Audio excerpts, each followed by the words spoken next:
നമസ്കാരം. ആത്മഭാരതത്തിലേക്ക് ഏവർക്കും സ്വാഗതം. 2019 ഓഗസ്റ്റ് 5 സ്വതന്ത്ര ഇന്ത്യയുടെ ചരിത്രത്തിൽ ഏറ്റവും കൂടുതൽ ചർച്ച ചെയ്യപ്പെട്ട ദിവസങ്ങളിലൊന്നാണ്. അന്നാണ് കേന്ദ്ര സർക്കാർ ഭരണഘടനയിലെ ആർട്ടിക്കിൾ 370, ആർട്ടിക്കിൾ 35A എന്നിവ പ്രാബല്യത്തിൽ നിന്നും നീക്കിയത്. ഇന്ന് ആ തീരുമാനത്തിന് 7 വർഷം പൂർത്തിയായിരിക്കുകയാണ്. ഈ അവസരത്തിൽ പ്രധാനമന്ത്രി നരേന്ദ്രമോദി രാജ്യത്തെ അഭിസംബോധന ചെയ്തൊരു സന്ദേശം പങ്കുവച്ചു. അദ്ദേഹം പറഞ്ഞു, ഈ തീരുമാനം ജമ്മു കാശ്മീരിൻ്റെയും ലഡാക്കിൻ്റെയും വികസനത്തിന് പുതിയ അധ്യായം തുറന്നുവെന്നും രാജ്യത്തിൻ്റെ ഭരണഘടന പൂർണ്ണമായി നടപ്പാക്കപ്പെട്ടതിലൂടെ എല്ലാവർക്കും തുല്യ അവകാശങ്ങൾ ഉറപ്പിക്കാൻ സാധിച്ചു എന്നുമാണ്. എന്താണ് ആർട്ടിക്കിൾ 370 എന്ന് നോക്കാം. ഈ ആർട്ടിക്കിൾ പ്രകാരം ജമ്മു കാശ്മീരിന് പ്രത്യേക ഭരണഘടനാപരമായ പദവി ഉണ്ടായിരുന്നു. സ്വന്തം നിയമങ്ങൾ, ചില പ്രത്യേക ഭരണപരമായ അധികാരങ്ങൾ ഇവ സംസ്ഥാനത്തിന് ലഭിച്ചിരുന്നു. അതുമായി ബന്ധപ്പെട്ട് പ്രത്യേക വ്യവസ്ഥയായിരുന്നു ആർട്ടിക്കിൾ 35A. 2019 ഓഗസ്റ്റ് 5 കേന്ദ്ര സർക്കാർ ഈ വ്യവസ്ഥകൾ ഒഴിവാക്കി ജമ്മു കാശ്മീരിനെ ഇന്ത്യയുടെ ഭരണഘടനയുടെ പൂർണ്ണ പരിധിയിലേക്ക് കൊണ്ടുവന്നു. പ്രധാനമന്ത്രി തൻ്റെ സന്ദേശത്തിൽ പറഞ്ഞു, കഴിഞ്ഞ 7 വർഷത്തിനിടെ റോഡുകളും അടിസ്ഥാന സൗകര്യങ്ങളും വികസിച്ചു.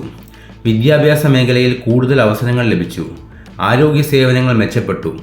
യുവാക്കൾക്ക് സംരംഭകത്തിനും തൊഴിൽ സാധ്യതകൾക്കും കൂടുതൽ അവസരങ്ങൾ ലഭിച്ചു.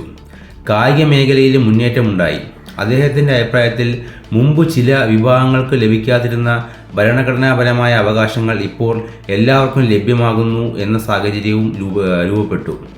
ഈ വർഷം ഇന്ത്യ ഡോക്ടർ ശ്യാമപ്രസാദ് മുഖർജിയുടെ 125ാം ജന്മവാർഷികം ആചരിക്കുകയാണ്. പ്രധാനമന്ത്രി പറഞ്ഞു, ദേശീയ ഐക്യത്തിനായി അദ്ദേഹം ഉയർത്തിപ്പിടിച്ച ആശയങ്ങൾ 2019 ഓഗസ്റ്റ് 5 തീരുമാനത്തിലൂടെ ചരിത്രപരമായി സാക്ഷാത്കരിക്കപ്പെട്ടു.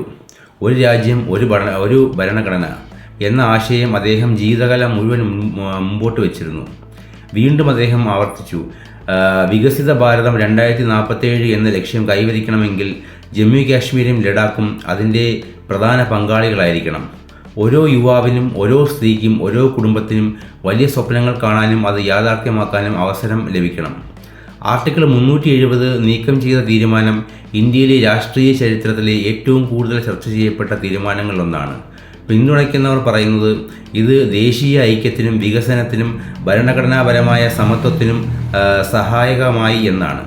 അതേസമയം വിമർശകരാകട്ടെ ഫെഡറൽ ഘടന, സംസ്ഥാന പദവി, രാഷ്ട്രീയ പ്രതിനിധാനം തുടങ്ങിയ വിഷയങ്ങളിൽ ആശങ്കകൾ ഉന്നയിച്ചിട്ടുണ്ട്. ജനാധിപത്യത്തിൽ ഇത്തരം വിഷയങ്ങളെക്കുറിച്ചുള്ള വ്യത്യസ്ത അഭിപ്രായങ്ങൾ സ്വാഭാവികമാണ്. 7 വർഷത്തിന് ശേഷം ജമ്മു കാശ്മീരും ലഡാക്കും ഇന്ത്യയുടെ വികസന യാത്രയിലെ പ്രധാന ചർച്ചാ വിഷയങ്ങളായി തുടരുകയാണ്. പ്രധാനമന്ത്രി നരേന്ദ്രമോദിയുടെ സന്ദേശം വ്യക്തമാണ്. വികസനം, ഭരണഘടനാപരമായ സമത്വം, ദേശീയ ഐക്യം ഇവയാണ് അടുത്ത ഘട്ടത്തിൻ്റെ അടിത്തറ. ഇനി മുമ്പോട്ടുള്ള വർഷങ്ങളിൽ ഈ പ്രദേശങ്ങളുടെ വികസനം എങ്ങനെ മുന്നേറും എന്നതാണ് രാജ്യം ഉറ്റുനോക്കുന്നത്. നിങ്ങളുടെ അഭിപ്രായത്തിൽ ആർട്ടിക്കിൾ 370 നീക്കം ചെയ്തതിനു ശേഷമുള്ള ഏറ്റവും വലിയ മാറ്റം എന്താണ്? കമൻറ്റിലൂടെ അറിയിക്കൂ. ചിന്തിക്കുന്നവർക്കായി ആത്മഭാരതം.